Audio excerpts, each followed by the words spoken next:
We see a boy called Percival running in an open field when he spots a rocky bird in the air. It's a pretty rare sight to see one flying around here, so he calls down to his grandpa, who clearly has never skipped arm day, to help him catch the bird for dinner. With nothing else at hand, the old man finds a pitchfork and chucks it several stories into the air, effortlessly striking down the bird. As the bird falls off a cliff, Percival isn't about to let that meat slip out of his grasp so easily, so he leaps off the cliff and grabs the bird before catching himself on a rock just in time to avoid falling to his death. They then head back inside, where Grandpa leaves the preparation of the bird up to Percival, and he does it all with one hand. After that, they sit down to eat the well-done meat, but in the background, we see some ominous purple magic on the bird, which I'm pretty sure is a not good sign. Once done eating, they then head outside for a light sparring match, of which, unsurprisingly, Grandpa is the victor after a brief struggle, but Percival takes some pride in knowing that he put up a good fight against him this time. Grandpa goes to wash the dishes while Percival is still celebrating, but then he suddenly remembers something very important. It's Percival's birthday soon and he forgot all about it. He drops everything he was doing and runs back up to the house to find Percival, who is currently taking a leak. He tells him that it's going to be his birthday tomorrow, but he doesn't seem all that interested in it and had even forgotten how old he was before this conversation. He'll be turning 16 tomorrow, which means he will be an adult in this world. He's excited because he thinks that means he will finally be allowed to drink some beer. But while he is old enough to do taxes and join the army, he is still too young for alcohol. Grandpa leads him to the top of the cliff and shows him the vast expanse of space that extends beyond this island, just waiting to be adventured, places to see, things to do, and he may even find the One Piece. However, Percival doesn't really care about any of that and just wishes to continue his daily routine here with Grandpa on this island. That night, as they eat their dinner, Grandpa talks about how Percival's father went out on adventures as soon as he turned 16, but as far as Percival knows, his dad is dead. Still, Grandpa asks if Percival really isn't lonely after all the time he has spent on this remote island, but he is perfectly content because he has Grandpa there with him. Later that night, he can't sleep and wanders outside to look at the stars. He thinks about all the wondrous things that his grandpa had told him about, and he is so full of excitement that he can't sit still at all. However, he's still happy with his current life because he has his grandpa with him, so he doesn't want to change that. That right there is a death flag if I've ever seen one. Percival falls asleep and wakes up to find this knight pulling up to the island in his floating boat. The knight was talking about how his rock bird familiar got shot down earlier, so the person he is looking for must be here. And that is when Percival comes up to him and expresses his amazement to see a knight in a flying boat. The knight says he is searching for someone by the name of Varghese, and Percival, with no sense of stranger danger, tells him that that's the name of his grandpa, also asking how he knows him. The knight says that he knew Varghese 16 years ago. He was still a holy knight, so he is here for a visit. Percival doesn't question anything he said, why a friend would come for a visit in full battle gear, or why Grandpa would not mention such a close friend in conversations, so he tells the knight that Grandpa is currently on the other side of the hill making breakfast. So having gotten the information he needed, the knight goes over there to confront Varghese, while he tells Percival that he can play with this flying boat to keep him busy. Percival is elated at first and is having a blast in the boat, but then he slowly realizes that everything that just happened was mad saws, and he basically just told a stranger in a suit of armor and a sword where his grandfather is. It finally dawns on him that he may have just screwed up big time, and he runs over to go help his grandpa. Meanwhile, on the other side of the mountain, Varghese was busy cutting up some carrots for breakfast when the knight walks up behind him and points out that he is using the sword that he had used as a holy knight to cut up vegetables now. Varghese recognizes the voice and knows that the knight is not one to spend the first 5 minutes of a fight talking, so he immediately uses his sword to block the incoming strike, but gets blown back into his house.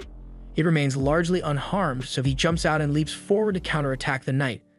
Their swords clash, but Varghese is unable to break through the knight's defense, and once an opening is created, the knight uses his power to have Varghese looking like the new Twitter logo and destroy his house for bonus points.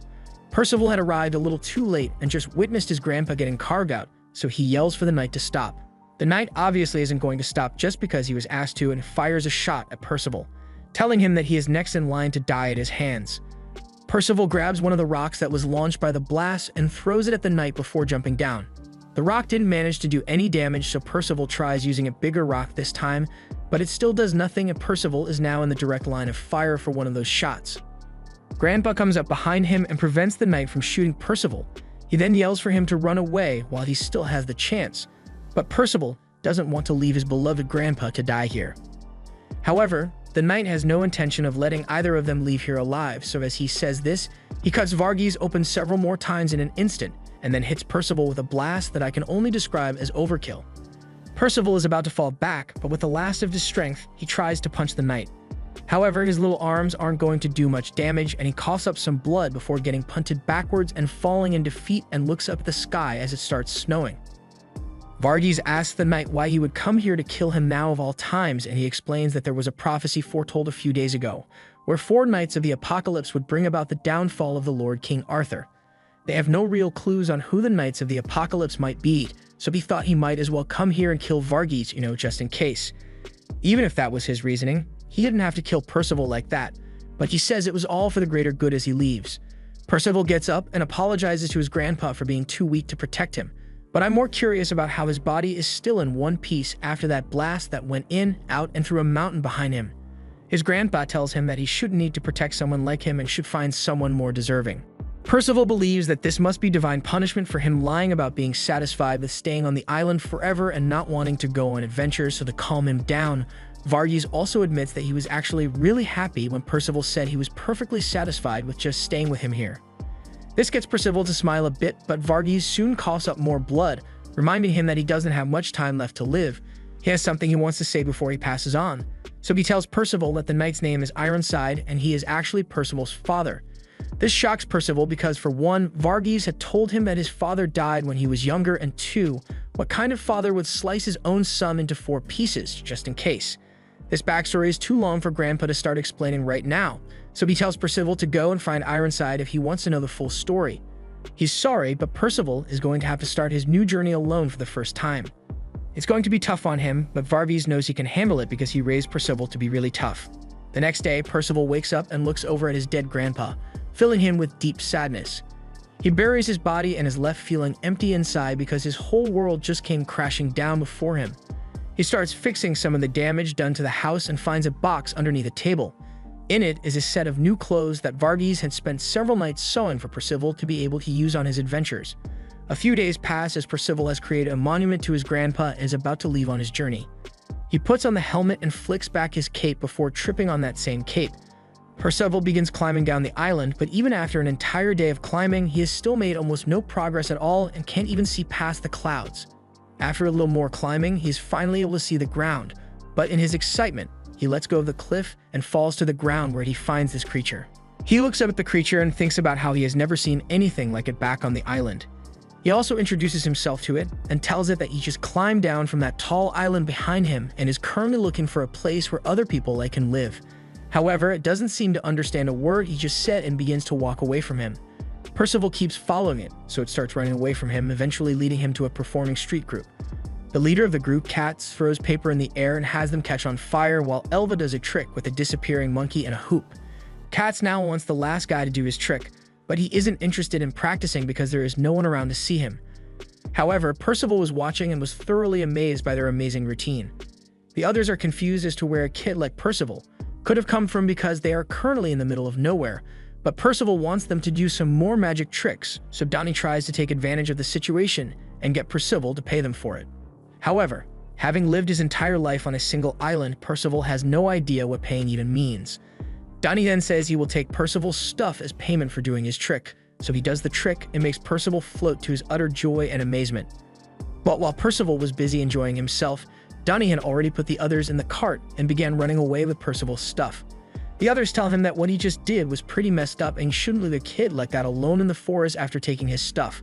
Donnie realizes that that kind of behavior puts him firmly in the jackass territory, so he's about to turn around, but then Percival shoots past him with great speed after sprinting to catch up to them. Donnie apologizes because he realized what he did was wrong, but also because he fears for his life after Percival's great feat of strength. Percival tells them he is looking for someone and asks how he can find that person. He tells them the name of the person he is looking for is Ironside, but they don't know who that could be. They ask why he is looking for this person, so Percival explains that Ironside is his father and also killed his grandpa, so they think he is on a quest for revenge. Percival doesn't know whether he wants revenge or not. That is why he wants to go to Ironside and ask him directly why he killed Grandpa and why he only showed up now. There are many questions he wants to have answered, but for now, he just wants to beat him up really bad. The group doesn't recognize the name, but they are heading to a village soon, so he might be able to find some information there if he goes with them. Percival is delighted, however. Dunny says they aren't going to take him for free, however. This time, he just asks Percival to do a trick so he can go with them. They give him a bow and an arrow to see how well he can aim with it, but he somehow manages to nearly hit Dunny, who is standing behind him. They still take Percival anyway since they are a performing troupe and are going to the village anyway for their next performance. Percival asks if the tricks he saw them do before were their performance and tells them that it was amazing and looked just like magic. However, Donnie doesn't like having to do petty magic tricks just to make a living. Katz explains that they are a group of people who have had their dreams of becoming holy knights crushed. At the mention of holy knights, Percival remembers Ironside mentioning that both he and Percival's grandpa were holy knights previously. The others are surprised to hear this because that means he is the son of the holy knight. They ask what country Ironside is meant to be from, but Percival has no idea what a country is, so he isn't able to answer. Just then, two people from the village come running up to them and begging for help. Their village is being attacked by a wolf, so they ask Donnie to use his horse to go and call some holy knights. But since he thinks it is just a regular wolf, he believes they should be more than enough to get rid of it by themselves, and in exchange, he will have the villagers give them food and a place to stay for the night. However, upon arrival, he realizes that the wolf is too much for them to handle and hightails it out of there to go call the holy knights. As they are fleeing, Percival jumps out of the cart to deal with the wolf, since there are still people in danger here. Donnie thinks it's suicide to go in and fight that thing alone when he is just a kid, but Percival doesn't want to let anyone suffer, so he will make sure to be able to protect them. He takes his stance and yells that he's going to kill and eat the wolf, so he takes out his arrows and fires 2 shots at it. However, he has got his accuracy stat at -100, so his arrows fly back towards him and strike him in the head and pin his cape to the ground. The wolf is about to take the chance to strike Percival, but Dunny steps in to save him. He gets knocked back and hurt, so Percival gets angry and decides to give up on the bow and just use what he's good with, his hands. After blocking the wolf's second strike, he jumps up and slaps the instincts and consciousness out of it, leaving everyone amazed and the wolf on the ground. As everyone begins to celebrate that they are safe, we see one of those familiar crests on the wolf, and that creature that met him initially is watching from a nearby cliff. Through a magic crystal, a knight is surprised that Percival was able to defeat one of his familiars, so he will be going in personally next to face him. Back in the village, the villagers are talking about how strange it is for a monster of that size to appear in a village. And even worse, there have been reports of similar things happening in the neighboring villages, so they are pretty worried. Donnie is being patched up by Katz after the wounds he sustained from protecting Percival, and he asks where Percival went off to, being told that he was taken by Elva to the lake to wash up a bit. In the lake, we see Elva shocked by the scar that Percival has on his chest, and even more shocked when the scar runs all the way through to his back, once again bringing up the question, how the hell did he survive that by just sleeping it off? Elva tells Percival that he acts pretty mature for his age despite such a terrible wound because she still believes that he is a kid, but Percival was too busy looking at her and wondering why something was rising. A short while later, Percival is soaking in the lake and thinking about how Donnie is actually a pretty nice guy since he jumped in to protect him after only knowing him for a few minutes. While resting his head on the legendary cushions, Elva tells him that Donnie probably did it because seeing Percival jump in to save the people got him all fired up. Doing something like that makes it seem like he hasn't given up on becoming a holy knight yet. Percival asks what a holy knight is, so she explains that they are people who use their power to oppose evil and uphold justice with their great magic power. He then asks what magic is, and if it has anything to do with the tricks they were doing earlier. She tells him that it is pretty much the same thing, but that their power is far too weak to be considered enough to become a holy knight. They get back to the rest of the people in the village, and they all want to celebrate with their hero, so they all toast to Percival, and he finds the drink to be really delicious. He asks what it is, and is told that it's berry juice. Donnie says he would have liked some alcohol, but Elva points out that he is only 16 years old, just like her. Percival hears this and tells them that he is also 16, causing Elva to flush with embarrassment after all she did with Percival in the lake. Anyway, they carry on with the celebration and party a bit, then Percival begins to ask around if anyone has heard of Ironside, but no one seems to know anything about him, which begins to frustrate him a lot. He yells at the top of his lungs for Ironside to show himself, but Elva tells him that there is no point in yelling because he isn't here to hear him. However, someone else hears Percival screaming for Ironside and says he knows that name. It is the Black Knight. He comes down from his floating shield and talks about how he only came here to find the kid that killed his familiar, but instead finds that Percival, who was reported to have been killed, is still very much alive.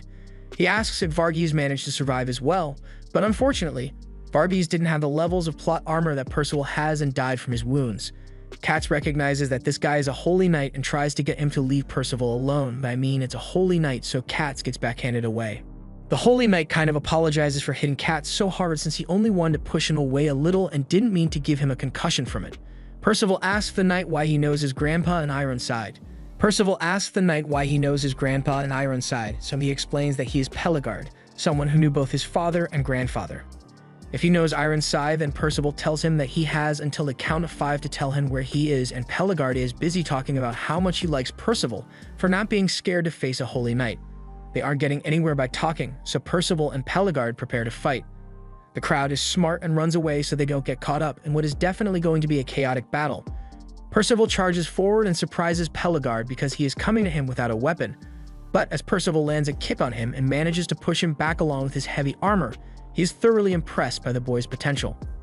Percival says that if he wins, then Pelagard will have to tell him where Ironside is, to which he agrees, but as he knocks Percival down, he makes his own conditions where if he wins, then Percival must go with him and train under him to maximize his potential.